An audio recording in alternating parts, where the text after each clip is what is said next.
السلام علیکم بچوں، کیسے ہیں آپ؟ امید کرتی ہوں خیریت سے ہوں گے۔ آج ہم پڑھیں گے پنجم جماعت کے لیے اردو اور ہمارے سبق کا نام ہے حضرت ابوبکر صدیق رضی اللہ تعالیٰ عنہ۔ اس کے مصنف ہیں محمد حسن فاروقی۔ ان کی پیدائش 2 دسمبر سن 1941 میں ہوئی۔ محمد حسن فاروقی ایولا مہاراشٹر میں پیدا ہوئے۔ مالیگاؤں میں درس تدریس کے فرائض انجام دینے کے بعد وہ بھیونڈی میں رہائش پذیر ہے۔ ان کے کئی تعلیمی مضامین مختلف رسائل میں شائع ہو چکے ہیں۔ اس سبق میں محمد حسن فاروقی نے حضرت ابوبکر صدیق رضی اللہ تعالیٰ عنہ کے زندگی کے بعض نہایت اہم پہلوؤں پر روشنی ڈالی ہے۔ حضرت ابوبکر صدیق رضی اللہ تعالیٰ عنہ مسلمانوں کے پہلے خلیفہ تھے۔ آپ صلی اللہ تعالیٰ علیہ وسلم حضور صلی اللہ تعالیٰ علیہ وسلم کے عزیز دوست ہونے کے ساتھ ساتھ رشتہ دار بھی تھے۔ آپ صلی اللہ تعالیٰ علیہ وسلم کی سخاوت، جرأت، انصاف اور علم و دانائی کے واقعات تاریخ میں مشہور ہیں۔ آئیے اب ہم اپنے سبق پر روشنی ڈالتے ہیں۔ حضرت ابوبکر صدیق رضی اللہ تعالیٰ عنہ مکے میں 571 عیسوی میں پیدا ہوئے۔ وہ کپڑے کی تجارت کرتے تھے۔ اچھے اخلاق کی وجہ سے لوگ ان کی بہت عزت کرتے تھے۔ اسلام قبول کرنے سے پہلے بھی وہ شرک اور شراب نوشی کو برا جانتے تھے۔ اب بیٹا، شرک کے معنی ہے اللہ کی ذات اور صفات میں کسی دوسرے کو شریک کرنا۔ جب حضرت محمد صلی اللہ تعالیٰ علیہ وسلم نے ان کے سامنے اسلام کی دعوت پیش کی تو انہوں نے اسے فوراً قبول کر لیا۔ اس کے بعد وہ تن من دھن سے دین کو پھیلانے میں لگ گئے۔ اس زمانے میں عرب میں غلامی کا رواج تھا۔ بہت سے غلام اسلام میں داخل ہو گئے تھے، اس لیے انہیں اپنے مالکوں کے ظلم کا سامنا کرنا پڑتا تھا۔ ان غلاموں میں حضرت بلال رضی اللہ تعالیٰ عنہ بھی شامل تھے۔ ایک دن حضرت ابوبکر صدیق رضی اللہ تعالیٰ عنہ دوپہر کے وقت راستے سے گزر رہے تھے۔ انہوں نے دیکھا حضرت بلال رضی اللہ تعالیٰ عنہ کے آقا نے انہیں تپتی ریت پر لٹا دیا ہے اور ان کے سینے پر بڑا سا پتھر رکھ کر دھمکی دے رہا ہے کہ اسلام چھوڑ دے ورنہ تجھے تڑپا تڑپا کر مار ڈالوں گا۔ وہ روزانہ حضرت بلال رضی اللہ تعالیٰ عنہ کو اسی طرح تکلیفیں دیتا تھا۔ حضرت ابوبکر صدیق رضی اللہ تعالیٰ عنہ اس دردناک منظر کی تاب نہ لا سکے۔ انہوں نے اس ظالم آقا سے حضرت بلال رضی اللہ تعالیٰ عنہ کو خرید کر آزاد کر دیا۔ اسی طرح انہوں نے ایسے بہت سے غلام خرید کر آزاد کیے۔ مکے میں خود حضرت محمد صلی اللہ تعالیٰ علیہ وسلم اور آپ صلی اللہ تعالیٰ علیہ وسلم کے جانثاروں کو بہت ستایا جاتا تھا۔ حضرت ابوبکر صدیق رضی اللہ تعالیٰ عنہ ہمیشہ اس بات کا خیال رکھتے کہ حضور صلی اللہ علیہ وسلم کو کوئی تکلیف نہ پہنچنے پائے۔ جب کبھی ایسا کوئی واقعہ پیش آتا تو وہ فوراً موقع پر پہنچ جاتے اور آپ صلی اللہ تعالیٰ علیہ وسلم کا ساتھ دیتے۔ ایک مرتبہ دشمنوں نے حضرت محمد صلی اللہ تعالیٰ علیہ وسلم کو چاروں طرف سے گھیر لیا اور جسمانی تکلیف پہنچانے لگے۔ کسی میں ان کو روکنے کی ہمت نہ تھی۔ حضرت ابوبکر صدیق رضی اللہ تعالیٰ عنہ نے اپنی جان کی پرواہ نہ کی۔ وہ دشمنوں کے مجموعے میں گھس گئے اور حضور صلی اللہ تعالیٰ علیہ وسلم کو ان کے درمیان سے نکال لائے۔ جب مکہ والوں کا ظلم اور زیادتی بڑھتی گئی تو اللہ کے حکم سے حضرت محمد صلی اللہ تعالیٰ علیہ وسلم نے مکے سے ہجرت کا ارادہ کیا۔ آپ صلی اللہ تعالیٰ علیہ وسلم نے حضرت ابوبکر صدیق رضی اللہ تعالیٰ عنہ ہی کو اپنے سفر کا ساتھی چنا۔ ایک رات دونوں نے مکے کو الوداع کہا۔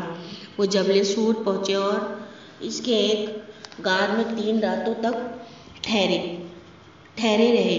یہ غار سور کہلاتا ہے۔ اس دوران میں بھی حضرت ابوبکر صدیق رضی اللہ تعالیٰ عنہ نے ہر طرح سے حضور صلی اللہ تعالیٰ علیہ وسلم کا خیال رکھا۔ مدینہ پہنچنے کے بعد حضرت ابوبکر صدیق رضی اللہ تعالیٰ عنہ ایک عام مہاجر کی زندگی بسر کرنے لگے۔ مدینے میں ایک مسجد تعمیر کرنی تھی جس کے لیے حضور صلی اللہ تعالیٰ علیہ وسلم نے زمین کا ایک ٹکڑا پسند کیا۔ حضرت ابوبکر صدیق رضی اللہ تعالیٰ عنہ نے نہ صرف اس کی قیمت ادا کی بلکہ خود سرور عالم صلی اللہ تعالیٰ علیہ وسلم کے ساتھ مسجد بنانے میں شریک رہے۔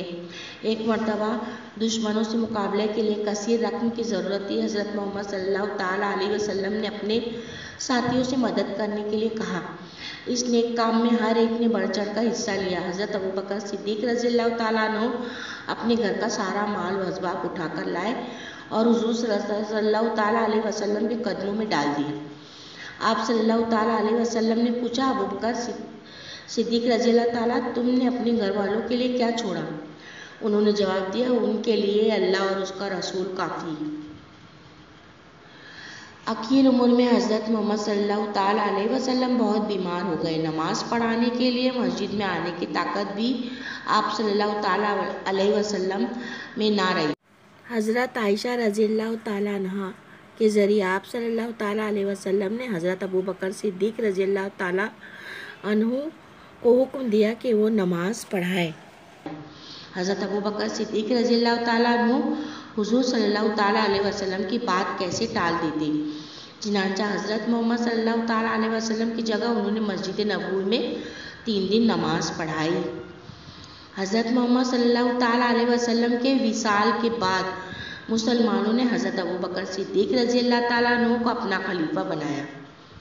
اس وقت انہوں نے مسجد میں بڑی اثر انگیز تقریر کی۔ انہوں نے فرمایا، اے لوگوں، میں تمہارا حاکم بنایا گیا ہوں، لیکن تم سے بہتر نہیں ہوں۔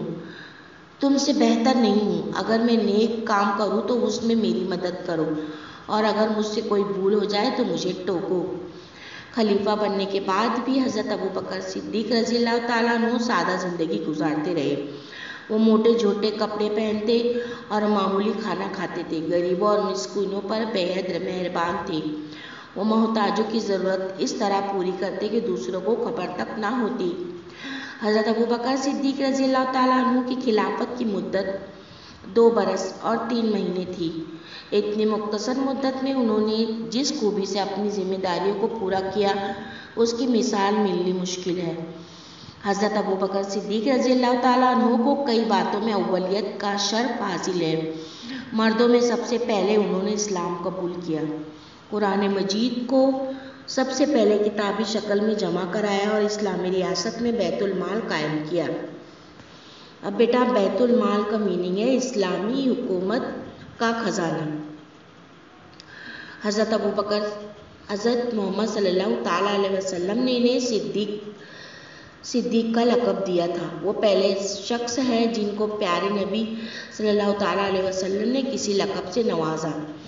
حضرت ابوبکر صدیق رضی اللہ تعالیٰ عنہ تقریباً 23 سال اللہ کے رسول صلی اللہ تعالیٰ علیہ وسلم کی پاک صحبت میں رہے۔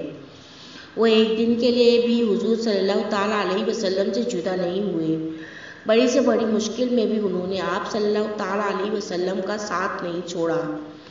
اسی لیے ایک موقع پر حضرت محمد صلی اللہ تعالیٰ علیہ وسلم نے فرمایا، بے شک جان و مال کے لحاظ سے ابوبکر صدیق رضی اللہ تعالیٰ عنہ سے زیادہ مجھ پر کسی اور کا احسان نہیں ہے۔ یہ سن کر حضرت ابوبکر صدیق رضی اللہ تعالیٰ عنہ رونے لگے اور عرض کیا، یا رسول اللہ صلی اللہ تعالیٰ علیہ وسلم، یہ جان و مال کیا کسی اور کے لیے ہیں؟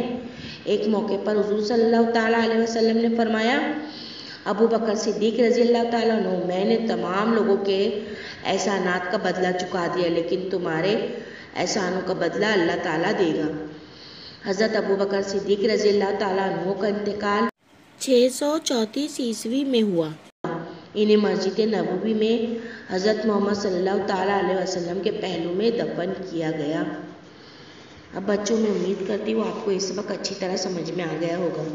اب ہم پھر ملیں گے اپنے ایک نئے ویڈیو کے ساتھ۔ اللہ حافظ۔ Please subscribe the channel and press the bell icon.